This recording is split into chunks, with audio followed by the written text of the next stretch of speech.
Hello, my name's Lambert and welcome to a brand new series called Model Motors. And that's just what it is, a programme about model car collecting, motorsport memorabilia and a lot more besides.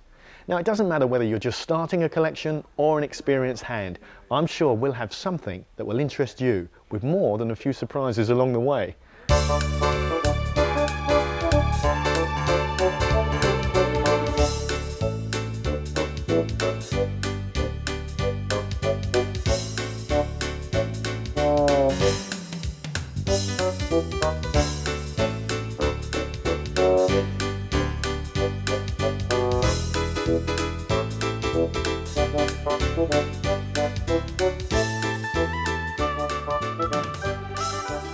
Well, now it's time to meet Alex Reade, one of our resident experts.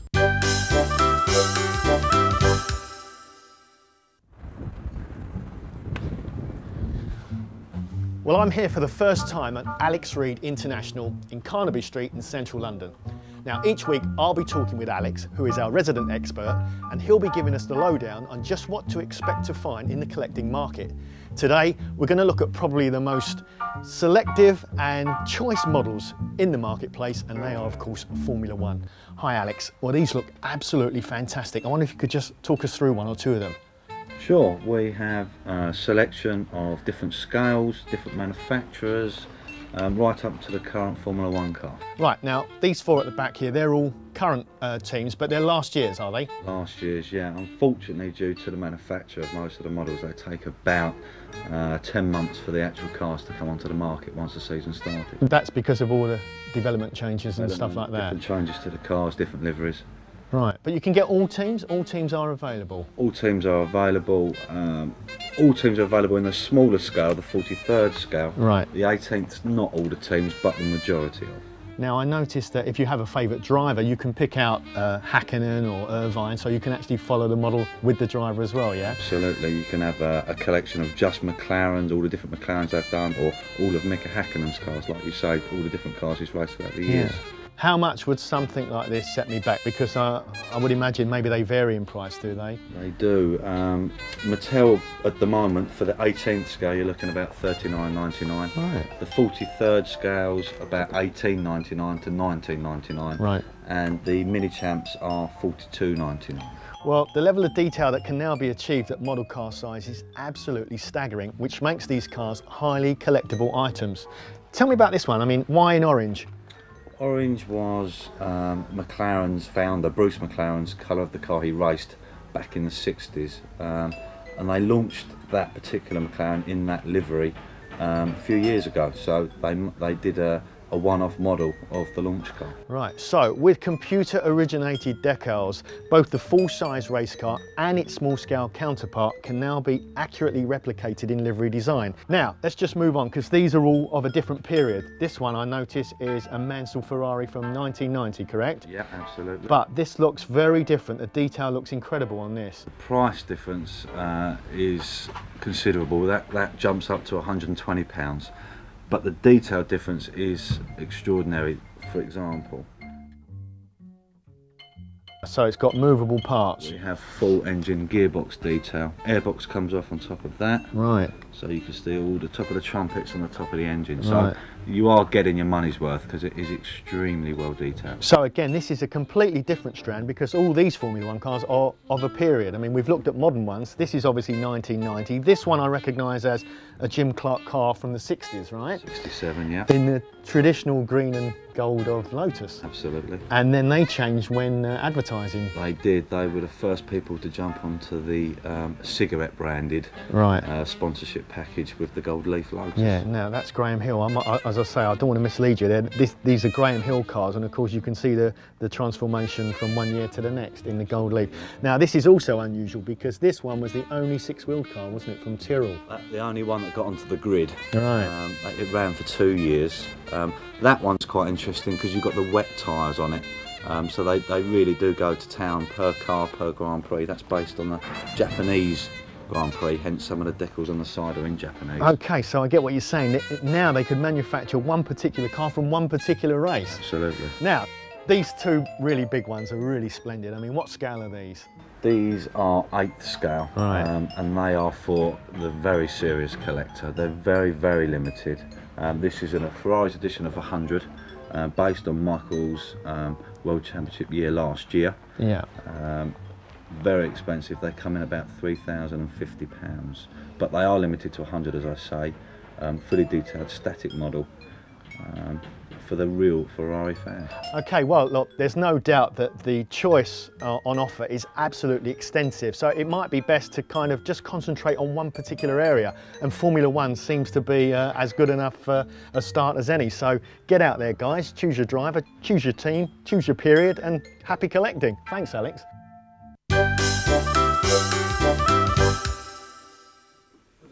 You know, it's not just us anoraks that are keen collectors. Check out this celebrity feature.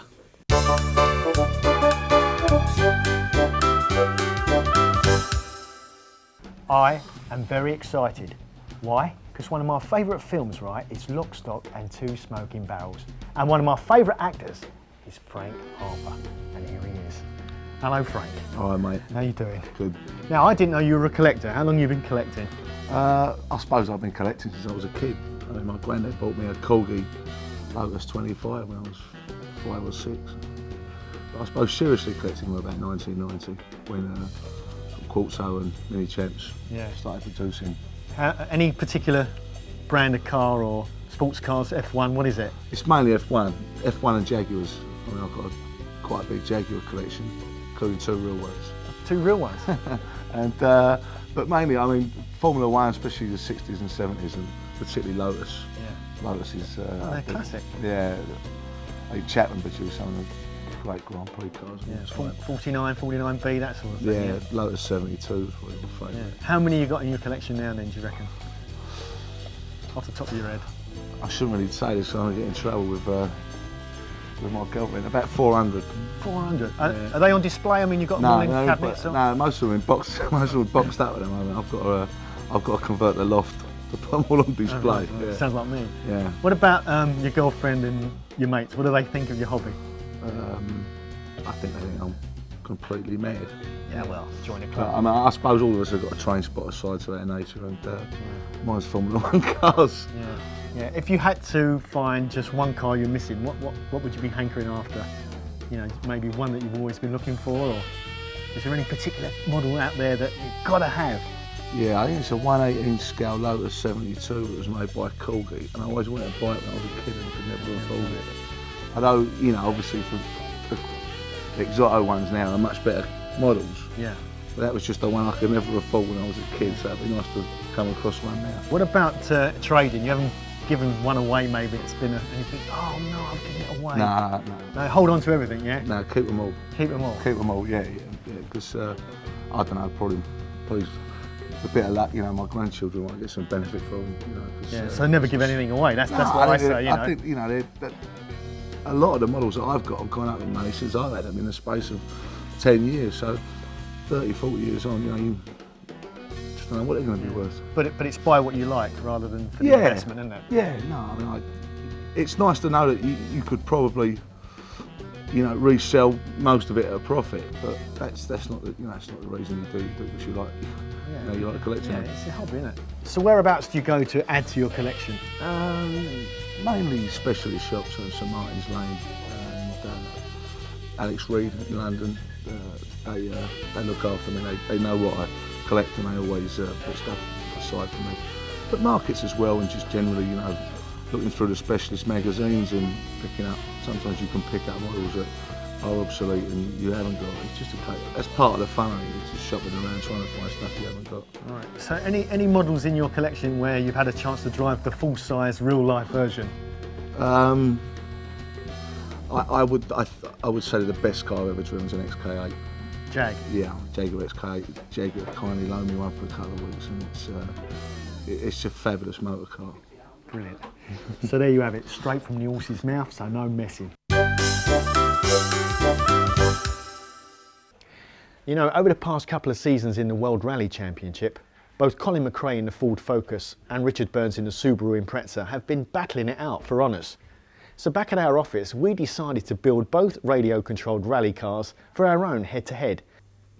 Thank you, Lawrence. Yes, here we are at the prestigious production offices of the famous Men & Motors. We've got a couple of volunteers whose task today is to build up these two radio-controlled cars. On the Ford Focus we have... Mark. And on the Subaru Imprezza we have... Rob. Now these guys normally struggle to open up their emails, so I think they're going to have a bit of a problem today with this big pile of bits. But are they confident? I'm very confident. Not phased at all? Not in the slightest. And Rob, does Mark's confidence worry you?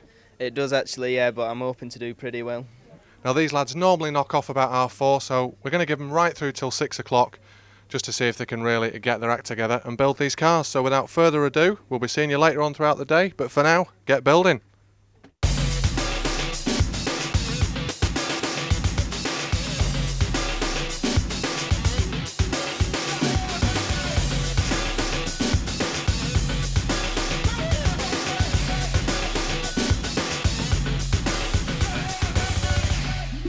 Well, Lawrence, they've been going for about half an hour now and I haven't seen much progress. What are you doing there, Mark? I've just finished the one of them. I think that's called the servo, mate. I know that from when I used to be a kid. The steering servo, that's it. And now I'm about to put it onto that, whatever that is. Do you need to learn Japanese to do these instructions? They're not too bad. It's a bit of English, but the Japanese is not too bad. And you do seem to have a bit of a head start on Bobby Boy over here. How's it going, Rob? Not too well actually, it's a bit harder than I first thought, but I might get there. So your initial confidence is gone out the window, has it? Yeah, it is, it's starting to die a bit. Well lads, you have got off to a reasonable start, but put your tools down because the massive budgets that we have at Men & Motors, we've splashed down some fish and chips for you. So enjoy that, 10 minutes over that and then straight back and get building again.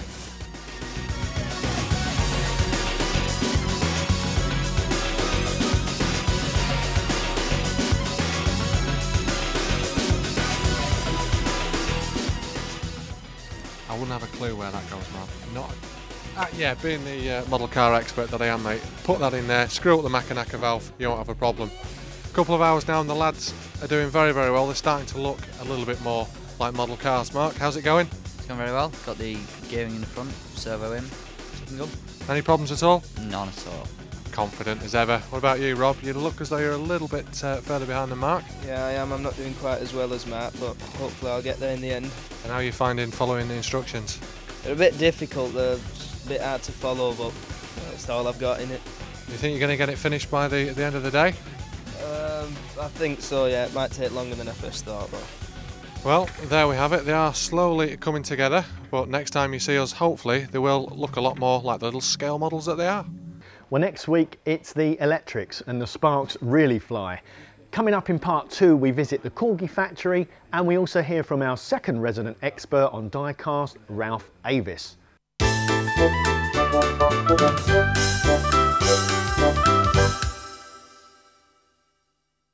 Well, welcome back to Model Motors. In part 2, we visit the Corgi Factory and hear from our second resident expert, Ralph Avis.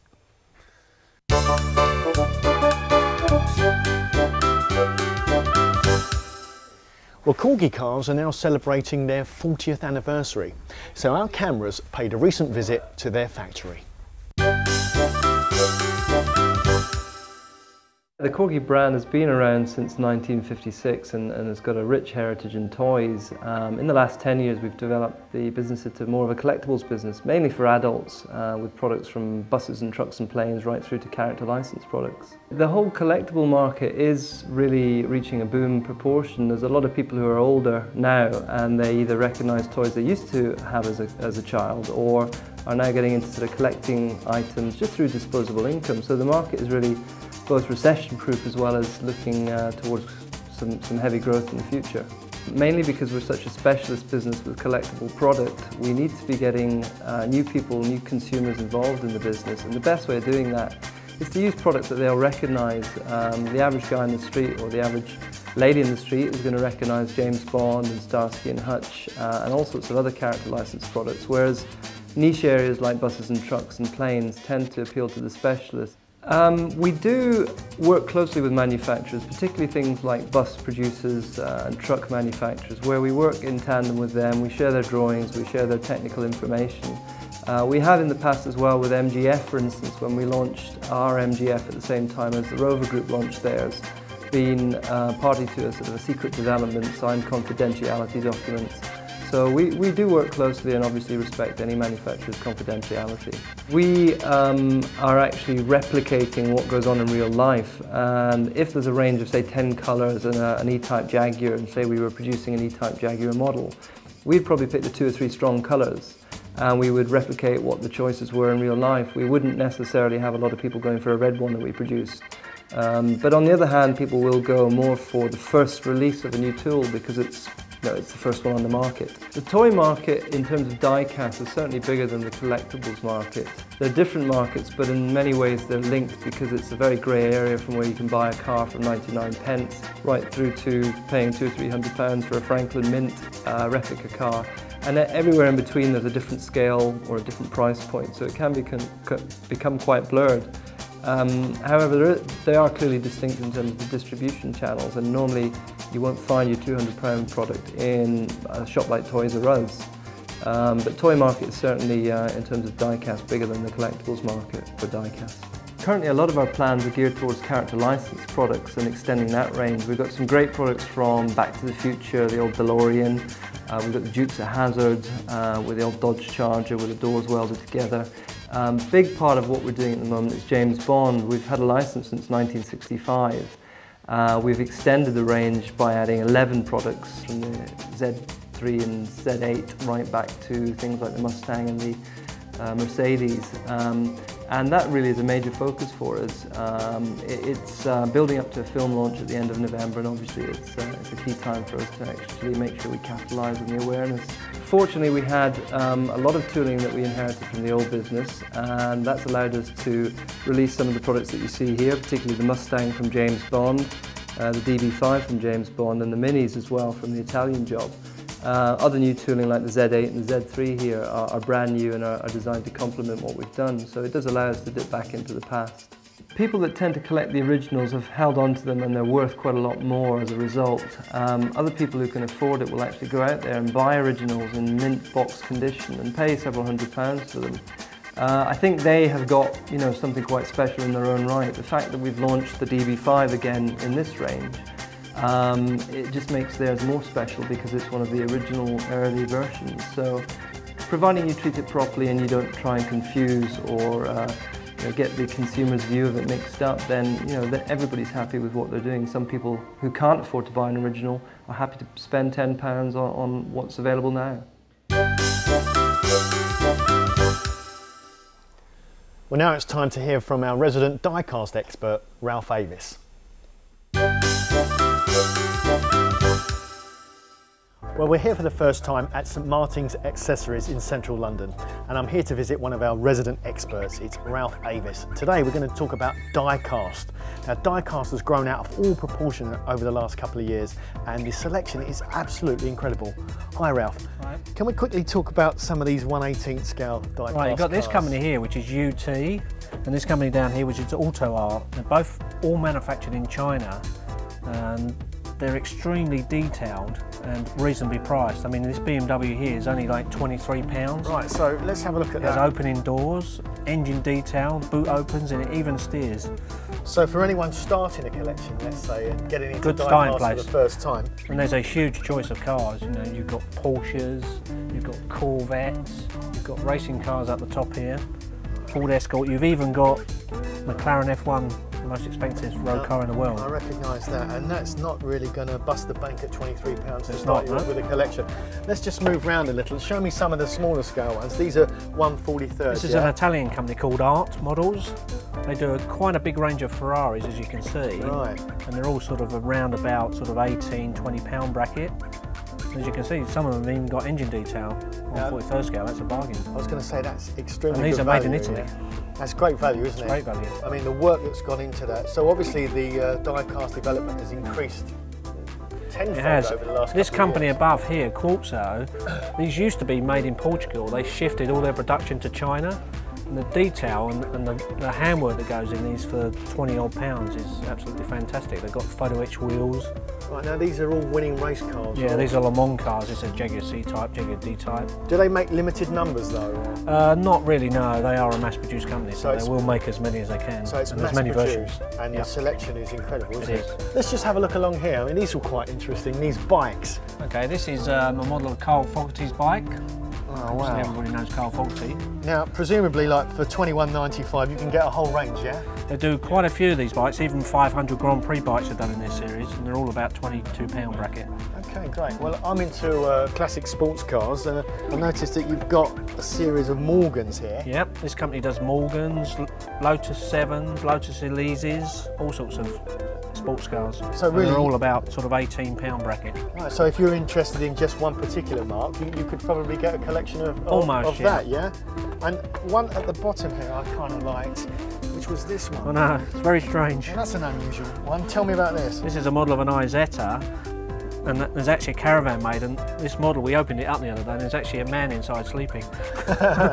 That's terrific. So really, I mean, you can cater for all different types of tastes. Yep. I mean, die-cast is a great way to get started for any collection, and the prices we've seen, it is not that high. But over the next few weeks, we'll be looking at more specialised models, hand-built, white metal, whatever, and the price does go up and up. But die-cast is a great way to get going, isn't it?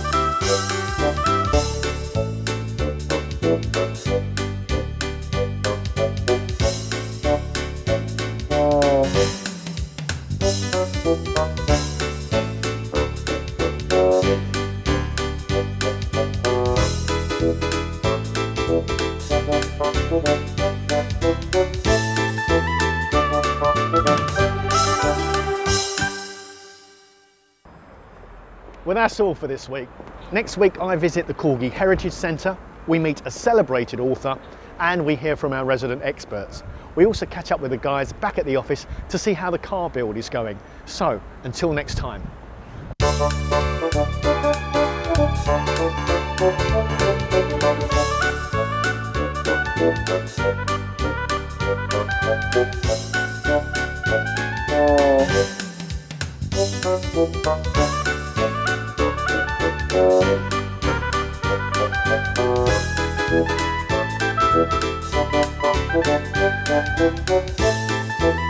Thank you.